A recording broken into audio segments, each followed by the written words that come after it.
Good evening from Norway, from my side again, and from US today.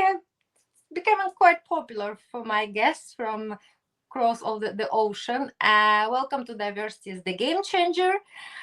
Today is Monday, and we are ready for the fresh, insightful knowledge. And today we will be getting it from, for me, it's very big honor and privilege, Christopher Salem, right? Did I pronounce it You correct? corrected, yes, Salem, yes. I've had people call me Salim and Salem and yeah, yes. But I wasn't tricky. Like I already shared before we Yes. started recording that today I was on my jogging trip and I was diving in the podcast hosted by fabulous Fab, and you actually also double checking there how I should. So I already know that. So that's why, because I always ask, like, before we start recording, but I made my homework.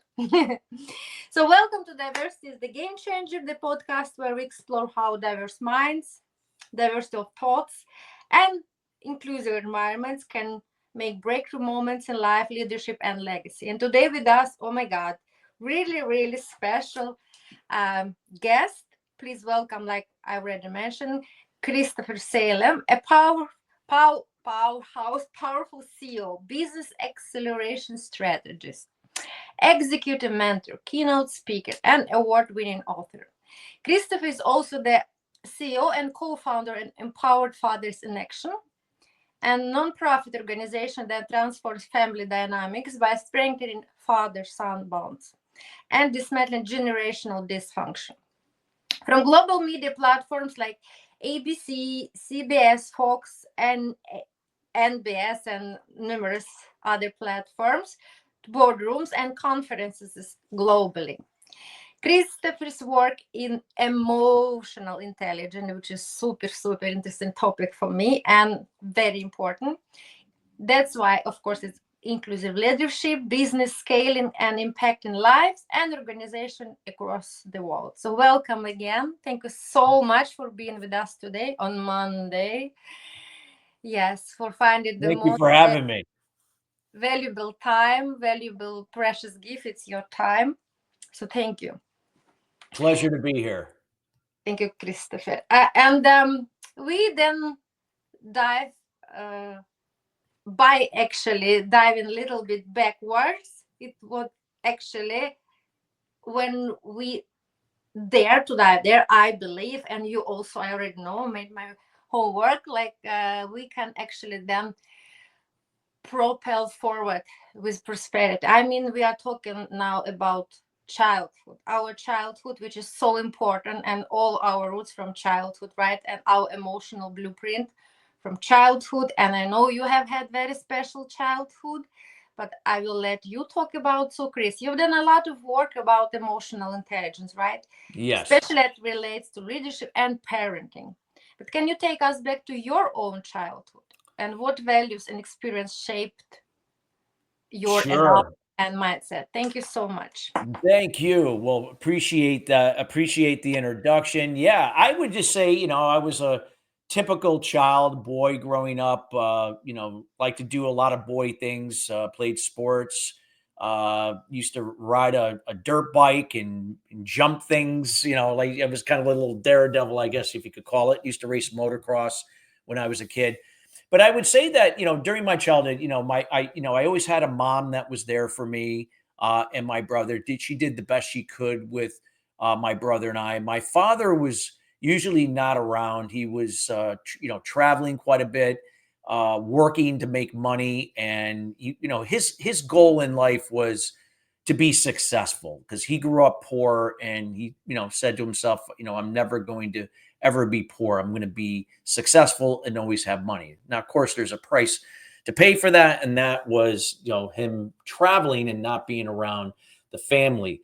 Now, what ended up happening was because of his absence, my mother had to assume the dual role of being a mom and then in some cases also playing the dad role, like taking me to ball Mhm. games, doing certain things that typically moms would not be involved in. Now, with that being said, my mother was a saint in that area and she did the best she could. But as a boy, we always have this longing for our fathers to recognize us, to be there for our development, plays an important role in our building our self-confidence and our self-esteem. And I didn't have that growing up.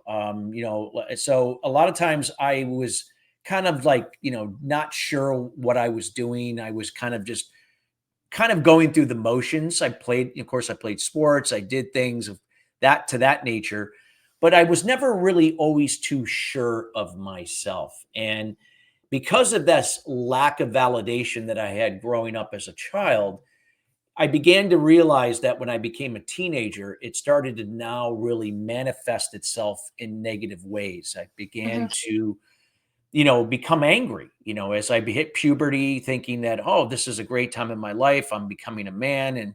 But meanwhile, it was starting to manifest itself into anger. And with more testosterone now roaming through my body, it started to escalate, certain inappropriate behaviors. I began to act out as a result of this lack of validation. Now, I didn't know this stuff at the time. I just, I'm speaking in hindsight here now, but Mhm. nonetheless, I just never felt like I kind of belonged, even though I technically did. I had friends and I was part of things, but I just never just felt like really safe, psychologically safe in any particular situation because of this lack of validation. And I oftentimes acted out, I acted out and did things. Now, fortunately for me, I never got caught, or if I did, it was on a very small level, unlike my brother who got caught for everything. And, a lot of Mhm. times there was consequences to that. In this case, I did some things that were illegal, things that I'm not proud of. But nonetheless, I share this to give everybody a scope of what, like, what my childhood was like and where it kind of brought me now heading into my adult life. Now, when I went to college, I continued to kind of just drift through my college years, and started, drinking and using recreational drugs just to kind of medicate and escape the anger and how I really felt. Also, at the time, I didn't really understand it either. I had ADHD. I was born with ADHD, attention deficit hyperactivity disorder. I had the hyperactivity disorder early on in my life in the first 5 years. Uh, but it was really more of the deficit disorder later on. Not, I didn't have the hyperactivity that I had when I was early as a young child. But nonetheless, it was escaping through addictions to certain addictive things and behaviors that allowed me to escape that feeling of isolation in myself, the anger that I was experiencing. And nonetheless, I brought that into my adult life. Now, I had a great work ethic. I got that from my mother. I got also learned how to save money because that was something that was important to my father. In any way when he was there, here and there, I picked up on that. But nonetheless, I always knew it. I learned about empathy and kindness from my mother. To treat people with respect, to work hard, and to be punctual. And those were great things that I learned from my mother. But nonetheless, I grew up becoming a passive communicator and an aggressive behavior. So I was a passive aggressive, not knowing at the time. So I had a tendency of wanting to help people. I would go out of my way to help you and please and enable you, thinking that was really a good thing. I was helping you. But what I didn't realize, I wasn't really helping you. I was helping you to stay stuck and dependent on me. And I would never live up to your expectations. So you would want more, or you could get angry at me because I didn't do it to the level that you had expected. Now, because of that, that would make me angry because I felt like, hey, I dropped everything that I was doing to do for you and it wasn't good enough. So I then would act out aggressively in my behavior that contradicted my passive communication. So as a result of this became very draining, I was tired, I was exhausted Mhm. emotionally, physically. And as a result of this, I continue to keep escaping through sexual addiction, through alcohol, drugs like cocaine, that type of thing at the time. And this, because of that addiction, it just interfered with a lot of my relationships, both on a personal and professional level. That all changed when I was 30, going on 31 years old, when my father was diagnosed with cancer at the age of 56. And my dad had his own emotional demons that he had never dealt with. He had stuffed them. And whereas I didn't stuff it, I always let it out. Like I would act out, or, I would talk about it. And so in some way I was getting it out of me, even though it wasn't healthy the way I was doing it, but it was still healthy enough that I wasn't suppressing it like my father did. And as a result of my dad suppressing his own emotional, I'm a firm believer it manifested itself into cancer. And sure enough, he did not live more than the year and a half that they gave him. He died in 4 months. Now, I had a life changing event with my father the day before he passed. I can Mhm. remember him looking at me, and he couldn't speak. His eyes were half shut, but he was talking to me in another way. I can't explain it to this day, but I understood what I was hearing, but I didn't hear it in actual words out of his mouth. Weird. And I know some people are saying, yeah, right. But I got the message. Mhm. And basically what my father was sharing with me is to say that I just want to let you know that I've always loved you, your brother, and your mother, even though my mom and dad had been divorced up to that point for about good 8 years, 10 years at that point. Mhm. My dad said I did the best I could with what I knew. Mhm. And when I heard that, that registered with me for the first time. I had thought all along he didn't care. He didn't want to be a part of my life or my brother or my mother. It was all about him and becoming successful. But then I realized he did the best he could with what he knew. See, my dad grew up being the black sheep of his family. He was treated poorly by my grandfather. Mhm. He was poor, and he wanted to strive to be somebody, and he thought that by doing that, that would help his family.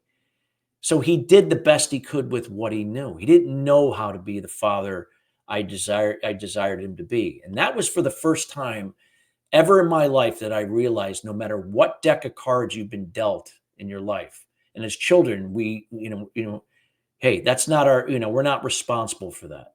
It is what it is. But as adults, we are responsible. So no matter what deck of cards you've been dealt, it's always your responsibility to do something to make it better. And I had always complained, gossiped, deflected onto the world my sorrows and my misfortunes rather than accept it for what it is and then doing what I could to make it better. And that was the first time that I accepted responsibility in my life. And I embarked into a 12-step program, also Mhm. adopted Eastern meditation and philosophy that changed the quality of my life. And here we are, 27, going on almost 27 years later, and I've been practicing what I've been doing since then every day of my life, never missed a day. I've worked on myself. And that's why I'm here today as an example and as a resource of that transformation. And that's what prompted me also to start Empowered Fathers in Action, so that as dads, we can be better role models for our children other than providers, but play an instrumental role in helping our children develop into more self confident children that when they become adults will become future leaders in their homes, communities, and their careers in workplaces. That's where it all evolved. That was my childhood. I'm grateful for who I am. I'm grateful for what I've been through, and I wouldn't be the man I am, here today had I not gone through what I went through in the first 30 years of my life with 12 years of addiction and suffering each and every day with internal angst and anxiety of just not knowing who I was and just kind of drifting through life. Wow, what a powerful, uh, insightful, beautiful, deep journey you have taken us. First of all, from all my heart, I am so deeply touched and thankful for sharing it with us that honestly and boldly. If I can just add, I have shared a little bit in the beginning before we start recording that I can relate very much to the experience from your childhood because my father had his own demons as well. And like you said, then mom, she had to take the role being a both father and mother. And sometimes, of course, because it was so difficult for her, again, exactly like your parents, with all the tools she knew at that time, she could be very uh, perfectionist, right? Yes, And my mother was also a perfectionist, so I can relate 100%. yeah, and then, as you know, when the perfectionist kind of in charge of your upraising, bring up that, then you also need, you have to earn validation, and you are kind of feel that you are never good, you are not good enough, and it causes the codependent relationship, right? So I know exactly what you mean. First of all, I'm very grateful to you that you have already presented the formula and or ingredients, that okay, you have been given that card when you were a child, but even now, first of all, you're grateful because it's exactly this child, these parents have uh, made you who you are today. The second point, so important, many people, they like to point finger and say, I'm here today like this because of my childhood, right? Many like to find this or to operate with this excuse, but we know, like you have already mentioned as well, we are grown-ups now, conscious people, and everything what we are doing now, we have to take responsibility, all right, because we are not these children anymore.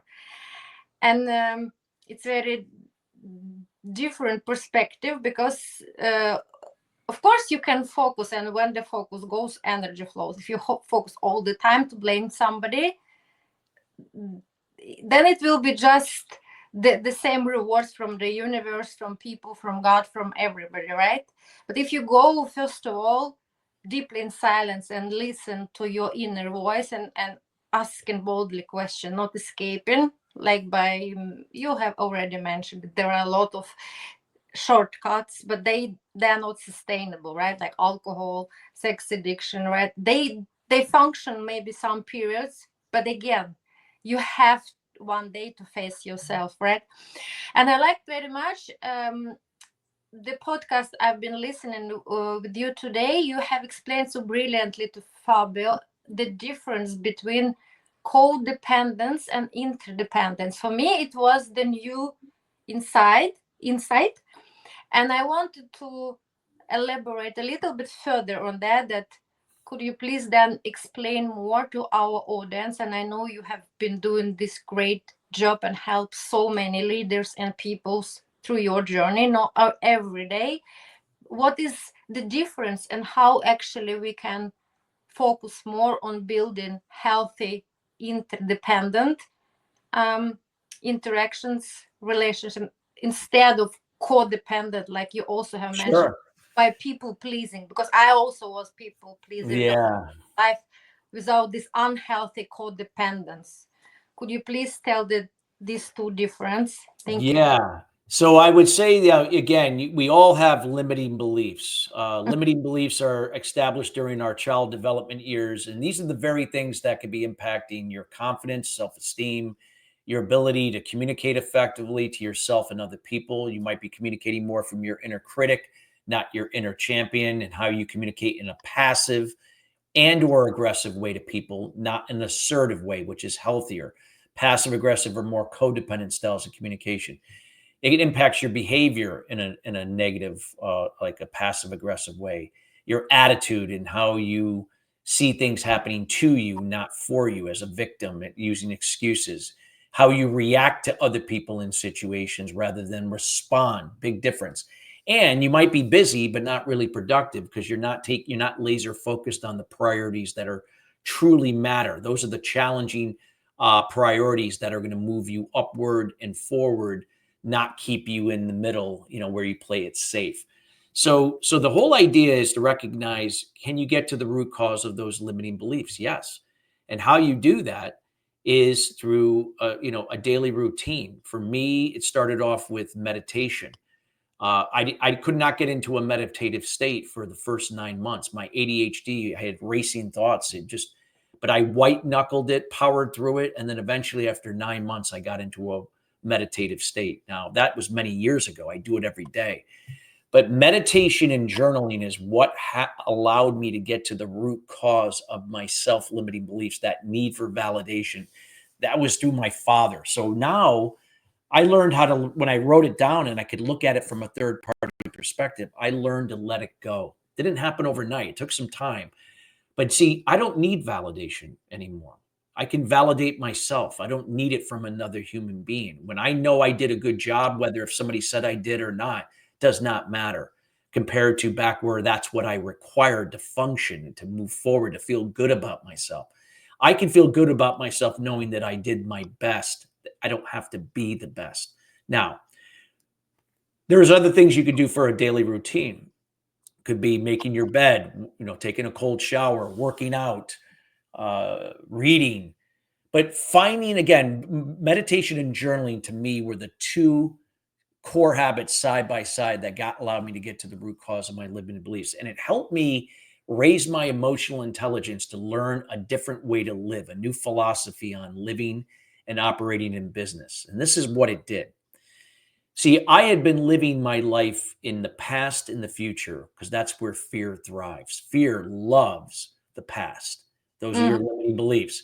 Then it projects it into the future, something that hasn't even happened. And you've already convinced yourself subconsciously that your limiting beliefs are going to repeat the same patterns of failure, letdown, not following through, not being the best in whatever that situation or what involvement in with people is, even though it hasn't even actually happened. Fear loves that. So I had to learn how to shift my thinking away from past and future thinking where fear elevates to being in the present moment. See, in the present moment, fear is reduced. It can't thrive in the present moment. And I had to change the way I looked at life. I had lived my whole life from my expectations and everybody else's. But expectations are caught up in the past and the future. They're caught up in the things we can't control. And that's other people and situations. I'm never going to live up to somebody else's expectations. I may not even live up to my own. See, I have to learn to let go of the expectation to the outcome. So I learn now, if I want to generate the results I seek and help others do the same, I had to learn to be intentional, not operate from expectations. See, I can control my intentions. I can't control expectations. So that changed the way I looked in the present moment. What can I control? What can I not control? And there are many things that we can't control in life. But if you were to put it into two major buckets, you can't control other people in situations. Can't. So if I put all of my energy to the expectation to the outcome with situations beyond my control for the most part, and other people for the most part, I'm setting myself up for more anger, anxiety, stress, frustration, overwhelmness, and probably not following through to get those results. But if I focus from intentions in the moment, I can focus on the process of what I can control. And there's only one thing that you can control. Well, there's many things you can control, but under one bucket. And that one bucket is me. I can't control you. I can't control the situation overall. I can control me. And there are 5 things I can control each and every day with me that are going to help me be intentional. My communication to myself and others, from my inner critic, not my inner champion. If I can learn to be assertive with myself, specific, clear, and concise, leaving no room, very little to no room for assumptions and speculation with me, then I can learn to be assertive with other people. No matter if I'm the sender or the receiver, because I can't control people, I'm responsible for effective communication. I have to be open with my body language because body language makes up 55% of effective communication. I got to look you in the eye. I got to be open my body using maybe my hands to connect with you, to build up that rapport and trust enough that you might be willing to talk to me more and listen, and how I could help you by listening to you better, listening to listening to relate and understand before I actually respond to you. Okay.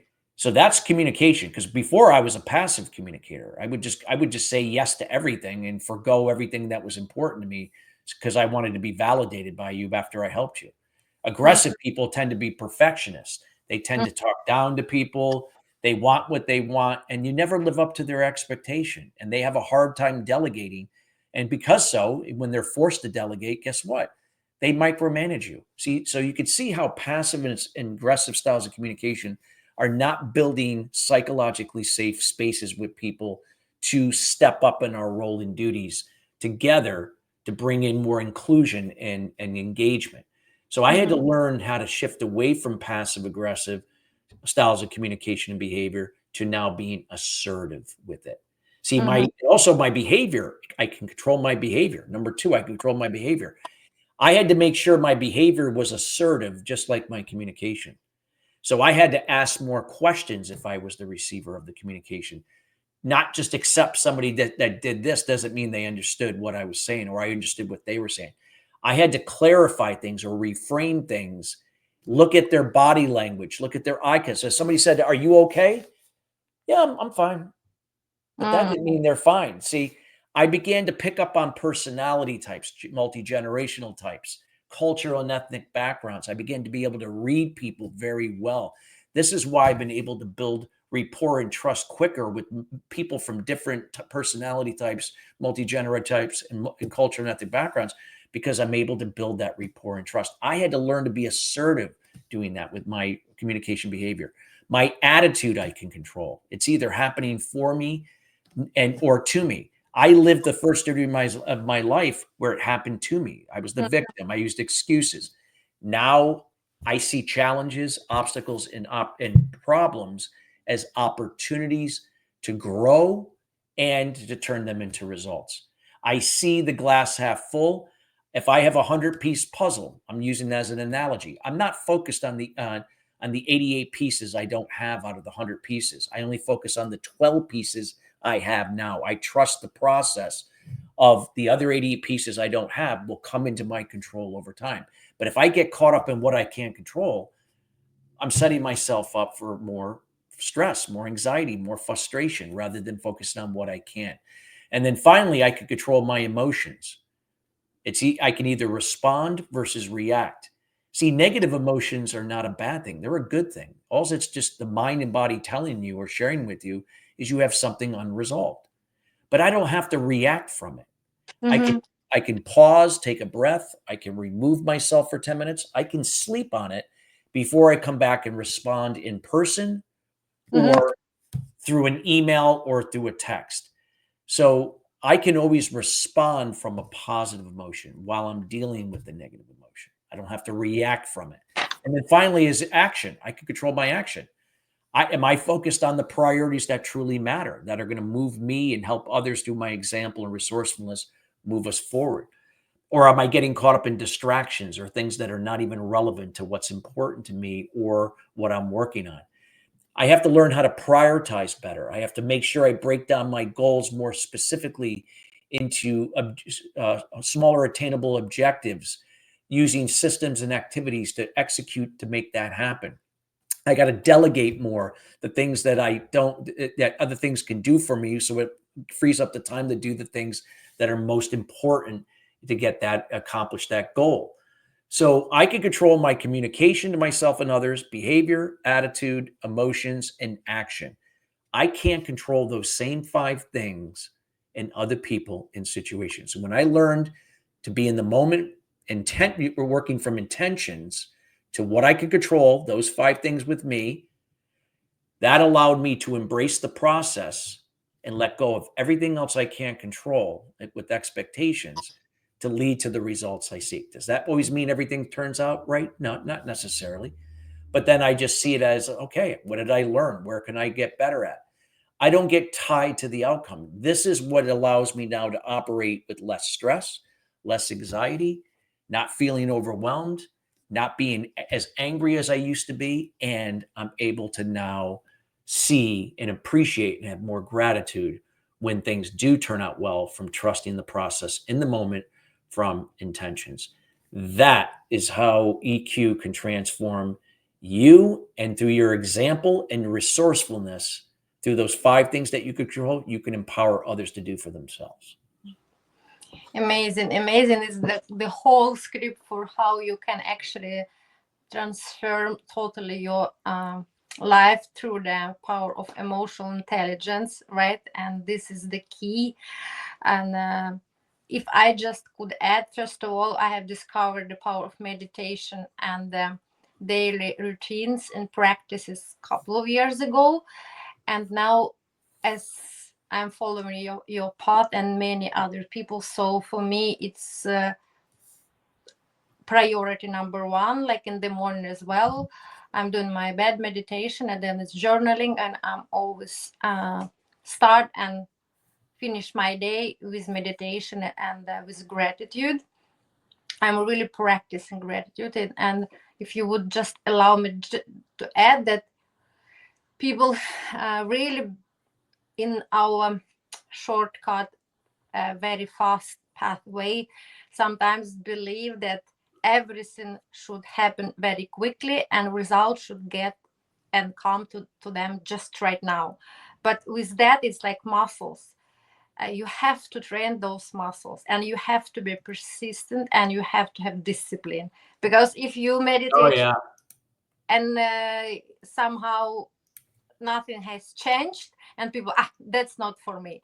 But it doesn't work like that. Do you have possibility to get muscle in 3 days? No, it's the same. Discipline, discipline, discipline, perseverance, and yes, and meditation. That's why it's called not meditation perfection. That's why it's called meditation practice. You have to practice that, and then you can see the result, right? So for me, first of all, thank you so much. It was absolutely a comprehensive recipe how every single person can actually change their approach by not trying to control what you really can never control. It just should be practiced every single day. It's very difficult in the beginning because we have all those highways which we have been using our brain if it was a train or big car many years. But when we or uncovered luckily neuroplasticity, now we know, because so many years we believe that we cannot rewire our brain, but now we know we can, but we have to practice that, right? And then to make small, first small road, and then start big in this another road. What my next question is very important for me, and I'm so grateful that you have shared actually without me encouraging you, because my podcast actually it's one of these shows that patiently advocating for building inclusive environments, especially for neurodivergent people. And like you have ADHD, neurodivergence, and like my kids, and I have OCD. It's obsessive compulsive disorder, and of course you know what that means. And we all kind of on spectrum, but I do have some severe episodes, and the root of my podcast actually was one of these episodes last fall when I had to actually be admitted to the mental institution. I've been there 6 weeks, and then I decided to make change through my podcast to be like you, open, honest, be the role model that still we are so unique voices. We can't thrive, but we, you and me, we have to make ripple effect. We have to have and establish arenas where we can share boldly that actually it's okay to not be okay, and we all have the same, not just validation, but we have to celebrate the difference of our minds, right? Because neurodiversity, it's that our brains are wired differently. That's it. It's nothing to be ashamed of, which I've been shamed so many years. After I've got my diagnosis 15 years ago. So my question is about then emotional intelligence and neurodiversity. Like you have, me have, many people have now. Maybe they are just not identified, right? So how can we establish more inclusive environments and communities for especially people like you and me, because then we, of course, it's so challenging for us to train our emotional intelligence. Like you mentioned, it was 9 months before you could start like gaining the results from meditation, because you have neurodivergence. For me as well, intrusive thoughts sometimes they are so aggressive that I cannot meditate. But it's so important to never give up and to continue, right? It's so important, especially for us who has these extra like challenges. So what's your idea how we could advise people who will be listening us, and maybe special teenagers, um, how to find this possible best balance between practice and emotional intelligence and being neurodivergent? Thank you. Yeah, well, I mean, that's got to remember, it's got to start with you, because you can only control yourself. You can't control other people and situations. So the best thing to do is not to tell people how, when, or why, or what to do, because most people will resist, right? People don't never want to be told what to do. But if we share it, be resourceful, be the example of that. This is why it's important to be the example in how you communicate assertively, how you behave assertively, how you look at things with an attitude it's happening for you, not to you, how you respond to situations and other people, not react to them, how you take massive action with the priorities that truly matter and offset or eliminate the things that are distracting you or not relevant to what's important. See, people learn from what they observe. Just like a child grows up in their home, they're observing what they see in their mom and dad, whether if they know it consciously or not, what the dad and mom are saying, what their behavior is, their attitude, their emotions, and how they respond versus react to things and people, and their action. So when we can be conscious of that and share it in conversations. Don't tell people what to do, but share it in ways that it can relate to where people are, not like where they feel like you're trying to tell them how to run their lives. Make it resourceful so that people can tap into this through your EAP programs at work. It can be something that you discuss at the dinner table here and there about, hey, what is dad doing differently to take care of himself? And do you see this is helping you, the kids? Same thing with mom. Same thing. So there's got to be the discipline and the consistency of being the example of this daily and being resourceful that is going to empower people to do for themselves. And if you're an organization or even a family, start small. Don't try to fix everything overnight, because that's impossible. Again, Rome wasn't built overnight. Work in smaller increments so you can see how it's working with you and others, and then begin to continue to be the example and spread it out that way. So it's through the example and through your resourcefulness, using discipline and being consistent with it, is what's going to allow this to start to spread in a positive way and help bring more inclusion into the home, into the workplace, and into the community. Wow, what a beautiful message. And I love the idea that actually, yes, it's true. Actually, I've never probably reflected that much. That people really don't like to be told what to do. Even kids don't like it. Look at No, kids. nobody does. Kids don't like it either. Yes, Nobody and likes to be told. there to show immediately. We can, because they don't have all these filters yet. They didn't try to path in the society's rules and norms. They actually show their true reaction immediately, and we just unlearn to be authentic, right? But we don't know, like, it's like almost protects immediately. How do you know what is best for me? But if you just show, you kind of invite that, look here, it can be path like that, right?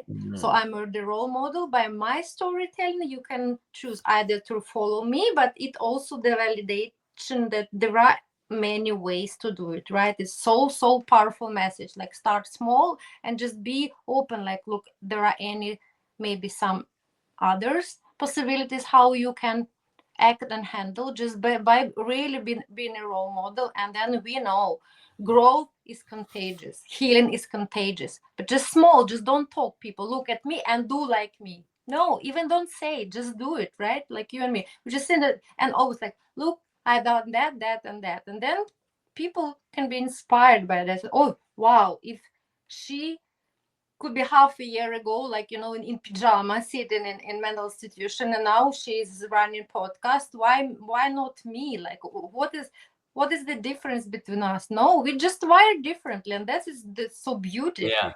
of us, right? Amazing.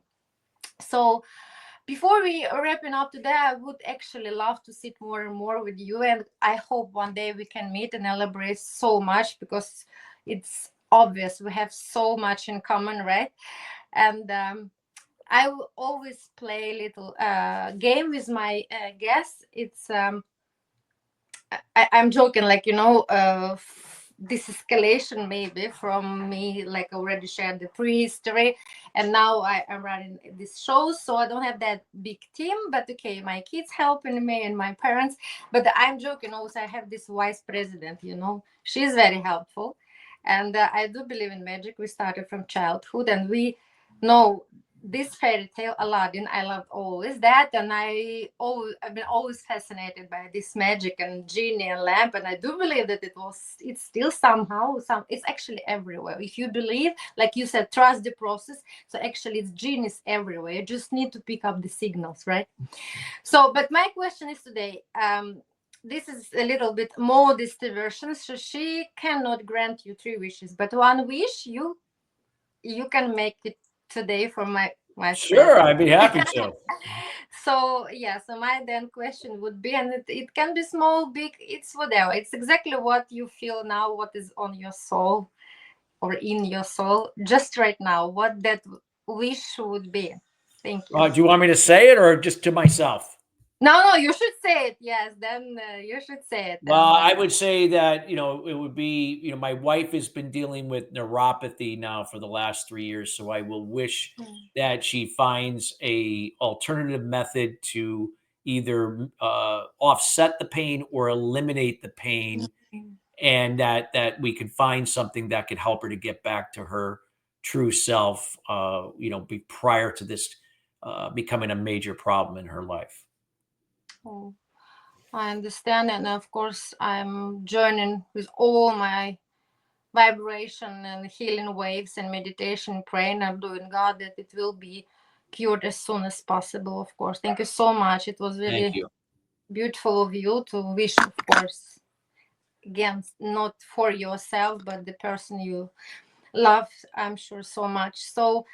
Um so today, like, if we should wrap up and actually make, like, the main, I don't know, the main advice, the main core gems from our conversation, I would say I've learned so much from you just now, and 2 hours before. In my journal, I also, like, try every day to be grateful, try deliberately, you know, reduce my impact of my childhood to be also like perfectionist. Before, I believed I could be thankful for me just with major accomplishments, just when I deliver or something. But now I deliberately, like, okay, I'm so grateful. I was jogging and I saw very beautiful tulips. Oh my God, I stopped, because before I never stopped. Why should I stop and look at the flowers? Because I have to do this and that and that. And now I also put in my journaling, like, if, after all the conversation with my brilliant minds, my guests like you. So I also, like, some couple of gems. And for me, from you today, it was like, you know yes, from codependence to interdependence, from expectation to intention. It was very, very beautiful. Like, it was immediately for me, wow, of course. It just, you put it so, like, clear, like you said, the first rule, clear. It should be clearer, right? And you mentioned that assertive, and thought that it's so important then to even ask question. Again, before I was like always sometimes, I was afraid to ask question, not to be told that I'm stupid. But if you could say assertive, what would be the synonym? Assertive, what kind of word? Because Assertive is the ability to be specific, clear, and concise with yourself and somebody else, leaving very little to no room for assumption and speculation. A lot of the problems in our world today, and in families and in communities and in business, is mm, because communication is based on assumption and speculation. mm, We just assume that somebody understood what we said and what we meant, and that's not the case. This is why we operate from expectations, and they fall through the cracks because of that assumption and speculation. Assertiveness takes the extra step, or to ask a few clarifying questions to offset those assumptions and speculation. And again, you can't wait for somebody to do that. You can't control what they're going to do, but you can control yourself as the sender or the receiver of the communication. You are always responsible. You for that, whether if you're the sender receiver. That is what assertive is. Assertive is being specific, clear, and concise to the best of your ability in your communication process.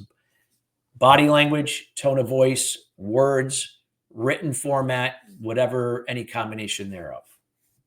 Thank you. And with that powerful and new, insightful knowledge for me, I have to wrap up this episode. I'm so, so grateful to you for being with us today.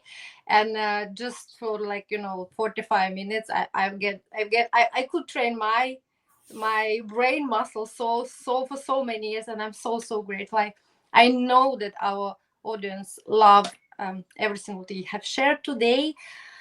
I wish from all my heart that your wife, like you also mentioned, will be cured, and as soon as possible. And thank you for staying with us. We'll be watching your journey further, and hope one day we can maybe meet in our real lives, and then give even more body language and hug each other. I think I love hugging. I don't know. I'm Ukrainian, even I live in Norway. I hug and kiss everybody. So I'm virtually hugging, kissing you, and I have to say bye-bye. Thank you for being with us. And please take a very good care. All blessings from you. No, from me to you and your family. Thank you. Thank you for the honor to be here today. Thank you, Christopher. Bye-bye.